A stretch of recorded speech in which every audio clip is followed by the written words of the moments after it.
할렐루야. 아멘. 네, 사랑하고 축복합니다. 사랑하고 축복합니다. 네, 우리 민수기 19장에 있는 말씀입니다. 구약 시대 하나님은 이스라엘 백성을 거룩한 공동체로 만들고 또 제사장 나라로 만드는 일에 관심이 많으셨습니다. 그래서 많은 경우에 하나님은 선지자나 예언자들을 보내셔서 정말 하나님을 철저히 아는 그런 신앙 문화를 만들기 위해서 고군분투하셨습니다.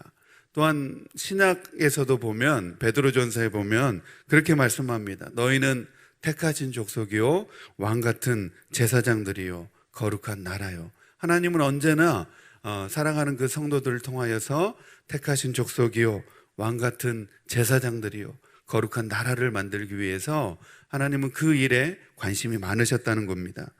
그래서 오늘 본문 민수기 19장도 바로 이러한 맥락에서 우리가 이해할 수 있습니다. 우리 민수기 19장 11절에서 22절에 있는 말씀을 저와 여러분이 함께 교독해서 읽겠습니다. 11절 말씀 제가 먼저 읽겠습니다. 사람의 시체를 만진 자는 이래 동안 부정하리니 그는 셋째 날과 일곱째 날에 제물로 자신을 정결하게 할 것이라. 그리하면 정하려니와 셋째 날과 일곱째 날에 자신을 정결하게 하지 아니하면 그냥 부정하니. 누구든지 죽은 사람의 시체를 만지고 자신을 정결하게 하지 아니하는 자는 여호와의 성막을 더럽힘이라. 그가 이스라엘에서 끊어질 것은 정결하게 하는 물을 그에게 뿌리지 아니하므로 깨끗하게 되지 못하고 그 부정함이 그대로 있음이니라. 장막에서 사람이 죽을 때의 법은 이러하니 누구든지 그 장막에 들어가는 자와 그 장막에 있는 자가 이래 동안 부정할 것이며 뚜껑을 열어놓고 덮지 아니한 그릇은 모두 부정하니라. 누구든지 들에서 칼에 죽은 자나 시체나 사람의 뼈나 무덤을 만졌으면 이래 동안 부정하리니. 그 부정한 자를 위하여 죄를 깨끗하게 하려고 불사른 재를 가져다가 흐르는 물과 함께 그릇에 담고 정결한 자가 우슬초를 가져다가 그물을 치고 장막과 그 모든 기구와 거기 있는 사람들에게 뿌리고 또 뼈나 죽임을 당한 자나 시체나 무덤을 만든 자에게 뿌리되 그 정결한 자가 셋째 날과 일곱째 날에 그 부정한 자에게 뿌려서 일곱째 날에 그를 정결하게 할 것이며 그는 자기 옷을 빨고 물로 몸을 씻을 것이라. 저녁이면 정결하리라. 사람이 부정하고도 자신을 정결하게 하지 아니하면 여호와의 성소를 더럽힘이니 그러므로 회중 가운데서 끊어질 것이니라. 그는 정결하게 하는 물로 뿌림을 받지 아니하였은즉 부정하니라. 이는 그들이 영구한 율례니라. 정결하게 하는 물을 뿌린 자는 자기의 옷을 빨 것이며 정결하게 하는 물을 만지는 자는 저녁까지 부정할 것이며 부정한 자가 만진 것은 무엇이든지 부정할 것이며 그것을 만지는 자도 저녁까지 부정하리라. 아멘, 아멘. 오늘 이 말씀을 바탕으로 해서 우리가 첫 번째 우리가 이 본문 가운데서 생각해 볼 내용은 하나님이 7일간 부정하다고 규정하신 이들이 있는데 어떤 사람들이 7일 동안 부정하다라고 이렇게 하나님은 선언하고 계시는가 라고 하는 내용입니다. 11절과 14절, 우리 16절 말씀 우리 같이 한번 읽도록 하겠습니다. 11절 말씀 우리 먼저 읽겠습니다. 시작. 사람의 시체를 만진 자는 이래 동안 부정하리니. 네, 그리고 우리 14절에 있는 말씀입니다. 시작. 장막에서 사람이 죽을 때의 법은 이러하니 누구든지 그 장막에 들어가는 자와 그 장막에 있는 자가 이래 동안 부정할 것이며. 네, 우리 16절 말씀입니다. 시작. 누구든지 들에서 칼에 죽은 자나 시체나 사람의 뼈나 무덤을 만졌으면 이래 동안 부정하리니. 네, 성경에서 7이라고 하는 숫자는 거의 완전한 의미에서의 완전수로서 이렇게 사용되어지고 있는데 7일 동안 부정하다라고 하는 사람들이 이 세 부류의 사람들이 있습니다. 첫 번째로는 우리가 읽었듯이 11절 말씀에 보면 시체를 만진 자, 죽은 사람을 만진 사람은 7일 동안 부정하다. 그리고 두 번째로 사람이 죽을 때에 그 장막에 있는 자나 또 들어가는 자, 그러니까 장막 가운데 거하고 있을 때 사람이 그 장막 안에서 이제 죽은 겁니다. 그래서 그 장막에 안에 있었던지 아니면 이제 그 죽은 사람을 보기 위해 그 장막 안으로 들어간 사람, 그 사람이 하나님은 부정하다 그렇게 말씀합니다. 그리고 세 번째로 사람의 뼈나 무덤을 만진 자는 7일 동안 부정하다 그렇게 규정하고 있습니다. 이 세 가지의 말씀 가운데서 공통적인 내용은 무엇이냐면 바로 죽은 사람, 시체입니다. 시체.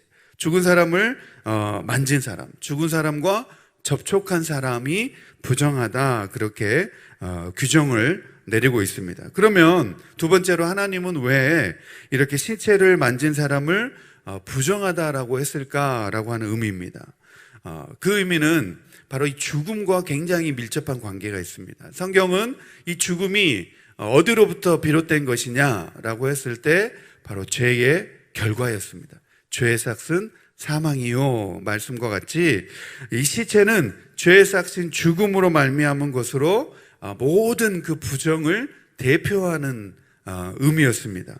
그래서 부정한 사람으로 인해서 이스라엘 진영과 성소가 오염되기 때문에 그렇게 되면 거룩하신 하나님이 임재할 수 없기 때문에 그 부정과 또 정함을 그렇게 구별하고 있었던 것입니다.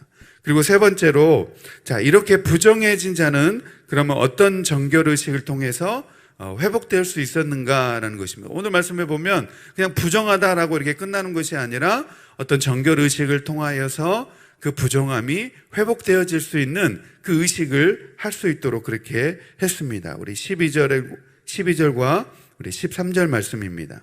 12절과 13절 말씀 같이 함께 읽겠습니다. 시작.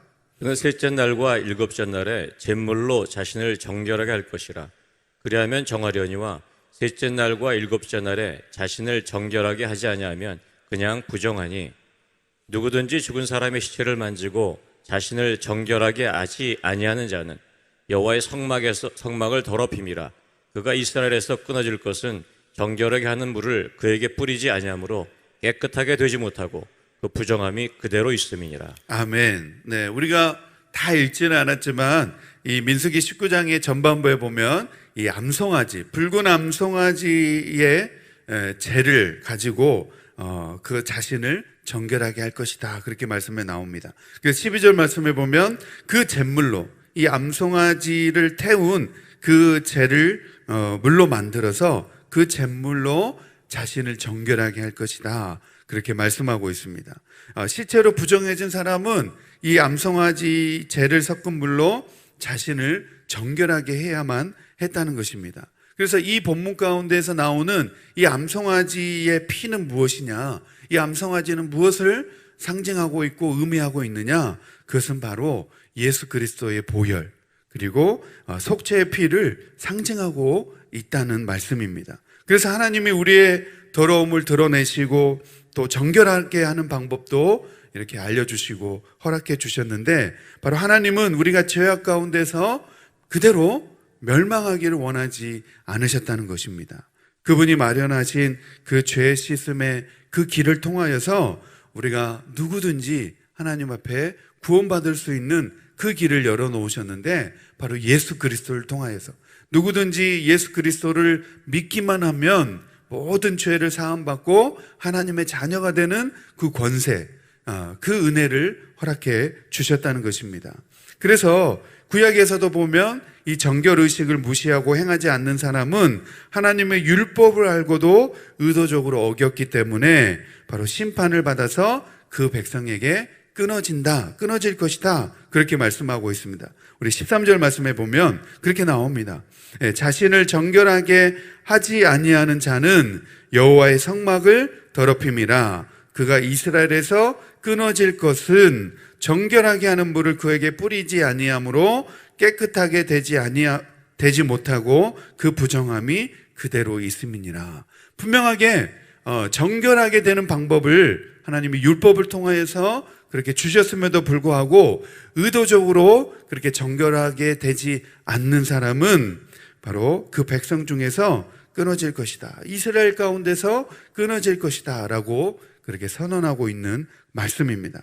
마찬가지로 하나님이 마련해 주신 이 정결하게 되는 길을 따르지 않는 사람은 이스라엘에서 끊어질 것이라 라고 하는 이 말씀이 바로 그리스도의 희생제사에서도 동일하게 적용되어지고 있는 것을 볼 수 있습니다. 그런 의미에서 예수님을 믿지 않는 사람들, 예수님을 믿기를 거부하는 사람들은 바로 사도행전 4장 12절에도 보면 유일한 예수 그리스도를 통하여서 유일하게 구원받을 수 있다라고 하는 이 말씀 가운데서 하나님이 보내신 그 아들을 믿지 않았기 때문에 그들이 이미 심판을 받았다, 그렇게 말씀하고 있습니다. 그들이 예수님을 믿지 않기 때문에 그들이 이미 이 세상 살아가는 동안에 바로 하나님의 심판을 이미 받았다, 그렇게 말씀하고 있습니다.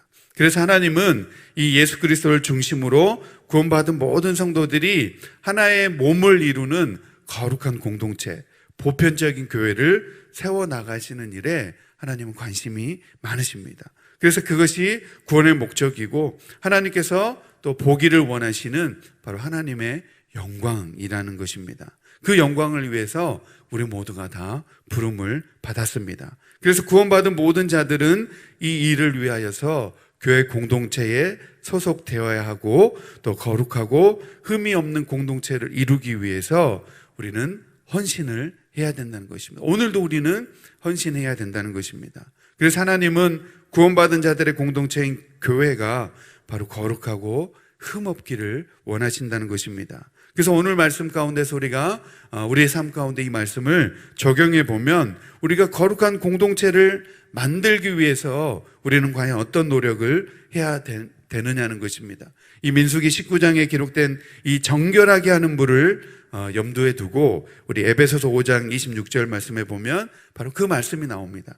우리 에베소서 5장 26절에서 27절 말씀에 보면 우리 같이 한번 읽겠습니다. 26절 27절 말씀입니다. 시작. 이는 곧 물로 씻어 말씀으로 깨끗하게 하사 거룩하게 하시고 자기 앞에 영광스러운 교회로 세우사 티나 주름 잡힌 것이나 이런 것들이 없이 거룩하고 흠이 없게 하려 하심이라. 아멘. 26절 말씀 보겠습니다. 26절 말씀에 보면 곧 물로 씻어 무엇으로 깨끗하게 하셨다는 겁니까? 말씀으로. 오늘 이 에베소서의 말씀에 보니까 우리를 정결하게 하는 것이 바로 이 말씀이라고 그렇게 분명하게 말씀하고 있습니다. 그렇다면 우리의 공동체, 믿는 성도의 공동체, 교회가 거룩해지는 도구가 오늘날로 말하면 무엇이라고 말씀합니까? 바로 하나님의 말씀. 물로 씻어 말씀으로 깨끗하게 하사 거룩하게 하시고 바로 하나님의 말씀으로 하나님의 교회가 깨끗하게 되어진다라고 말씀하고 있습니다. 그래서 우리가 거룩해지기 위해서 날마다 하나님의 말씀을 듣고 또 그 말씀을 통해서 발견되어지는 우리의 더러움이 무엇인지를 우리가 보게 되어질 때 우리가 회개함으로 하나님 앞에 나오고 우리의 삶의 그 더러움에서 돌이켜서 다시 우리가 말씀으로 돌아가야 되는 줄 믿습니다. 아멘. 교회가 거룩해지는 것이 바로 하나님의 말씀입니다. 그래서 오늘날도 교회가 거룩해지기 위해서 다시 말씀으로 돌아가야 되는 줄 믿습니다. 아멘. 말씀 중심된 그 삶, 또 교회가 말씀 중심된 교회가 되어질 때 그 교회가 거룩하고 또 건강한 교회를 세우게 되는 줄 믿습니다. 아멘. 그래서 우리가 말씀을 듣는 것을 중단하면 그때부터 우리의 삶은 거룩해지지 못합니다. 더러워지게 됩니다. 말씀을 듣지 않는다면 말씀을 따라 우리가 변화받지 않는다는 뜻입니다. 그래서 말씀을 들었다면 그 삶 속에서 우리가 회개하고 또 돌이키고 고쳐지는 일들이 우리 삶 가운데 나타나야 된다는 것입니다. 말씀을 듣고도 그대로 행치 아니하면 그 믿음 어떤 믿음이라고 말씀합니까? 행하지 않는 믿음. 믿음이 죽은 믿음이라고 그렇게 야고보서에서는 그렇게 말씀하고 있습니다. 그래서 말씀을 듣고 내 삶 가운데서 정말 거룩해져야 될 부분이 무엇인지를 깨닫고 또 돌이키고 고쳐 나가게 될 때에 바로 우리의 삶이 거룩해지고 또 주님의 세우시는 교회 공동체가 거룩해진다라고 말씀하고 있습니다. 그래서 교회가 거룩하다라고 하는 것은 바로 말씀을 듣는 성도들이 말씀으로 인해서 그 삶을 돌이키고 회개하고 또 그 삶을 고쳐 나간다라고 하는 그런 포괄적인 의미에서 그렇게 생각해 볼 수 있습니다. 그래서 성도들이 말씀을 듣고 매일매일 새롭게 고쳐지고 그것을 성도들끼리 서로 확인하고 간증하고 또 서로 격려하고 도전하고 또 그렇게 변화받는 그 성도를 보면서 나도 자극받고, 그것이 바로 교회 공동체를 거룩하게 세워나가는 길이다라고 하는 말씀이 바로 오늘 우리의 주신 그런 말씀입니다. 그래서 우리가 생각해 볼 수 있는 내용, 또 오늘 말씀 가운데서 우리가 이 말씀을 붙잡고 기도해야 될 내용은 무엇이냐면, 우리 부정한 나의 모습을 통하여서 우리 하나님 앞에 나의 모습을 있는 모습 그대로 고백하면서 흠 없으신 예수님이 제물되어서 흘려주신 그 순결한 보혈을 의지하여서 주님 나를 깨끗하게 하사 나를 거룩하게 하여 주옵소서. 아멘. 늘 우리는 그렇게 하나님 앞에 간구하며 기도하며 나가야 될 줄 믿습니다. 아멘. 그리고 부정한 우리의 자신을 정말 정결하지 않는 모습이 없지는 않은지, 늘 우리가 말씀을 듣고 또 날마다 말씀을 읽으면서 우리가 거룩한 그 삶의 길로, 성화된 삶의 길로 계속해서 나아가서 우리의 교회, 우리가 소속되어 있는 이 교회를 우리가 거룩하게 세워나가야 될 사명이 우리 모두에게 있는 줄 믿습니다. 아멘. 오늘 우리 주신 말씀 생각하면서 우리 함께 기도하며 나가길 원합니다. 하나님, 우리가 말씀으로 더욱더 거룩하게 하여 주옵소서. 또 우리가 소속된 교회를 더욱더 거룩한 공동체로 아버지 세워나갈 수 있도록 아버지 우리에게 이 사명 잘 감당할 수 있도록 힘 주시옵소서. 또 여러분들이 가지고 있는 그 기도 제목 놓고 우리 같이 주여 한번 부르시고 우리 통성으로 기도하겠습니다. 시작. 주여, 하나님 아버지 감사합니다. 오늘도 우리를 거룩하게 하는 길이, 우리를 정결하게 하는 길이